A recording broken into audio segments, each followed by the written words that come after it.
দাদা কেমন লাগছে রক্ত দিয়ে? এটা আমার প্রথমবার না, এর আগে আমি রক্ত দিয়েছি। যে রক্ত দিলে মনের মধ্যে আলাদা শান্তি পাওয়া যায়। যে অনেকে বলে যে রক্ত দিলে রক্ত শূন্য হয়ে যায় মানুষের, সেটা না।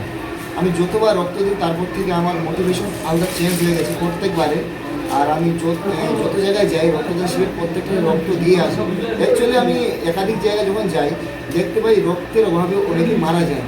কিন্তু আমাদের এই রক্ত যে শরীর থেকে আমরা বের করছি, এটা তো আমরা কোনো খারাপ কাজে না, অন্য একজনকে দেওয়ার জন্য। যে কোনো মুমূর্ষ রুগী যারা রক্তের অভাবে হাসপাতালের বেডে মৃত্যুর সঙ্গে লড়াই করছে, তাদের জীবন যেন বেঁচে আসে। তার মানে আপনি রক্ত দিতে একদমই ভয় পান না? না, আমি একদম ভয় পাই না।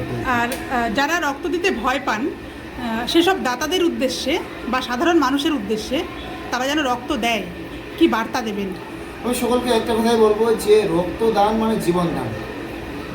আমার রক্ত দিয়ে যদি অন্য একজন বেঁচে আসে, সেখানে ভয় কিসের? আমরা তো সাধারণ মানুষের জন্যই আছি। আর অনেক যুবক অনেক অনেক ভাইরা আছে যে রক্ত দিতে বলে রক্ত দিলে রক্ত শূন্য হয়, সেটা একদমই ভুল ধারণা। রক্ত দিলে কোনো রক্ত শূন্য হয় না।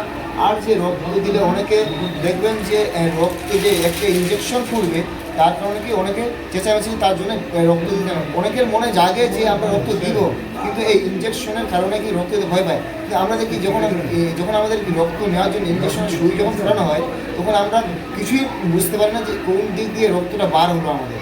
আমরা অনেক জায়গায় দেখেছি অনেকে হাত কেটে দেয়, অনেক রাস্তায় অনেক অ্যাক্সিডেন্ট হয়ে যায়, সেই জায়গায় অনেক রক্ত পড়ে থাকে, কিন্তু এই রক্তটা সংরক্ষণ করা হয় শুধু সাধারণ মানুষের জন্য। আচ্ছা, আপনার নাম এবং পরিচয়? আমার নাম তৌফিক আনোয়ার। আচ্ছা, আপনার বাড়ি কোথায়? আমি কুশমুড়ি থেকে আসছি। হিলিতে যে রংধনু সোশ্যাল ওয়েলফেয়ার ফাউন্ডেশনের পক্ষ থেকে আমাকে জানানো হয়েছিল যে রক্তদান শিবির আয়োজন করা হয়েছে।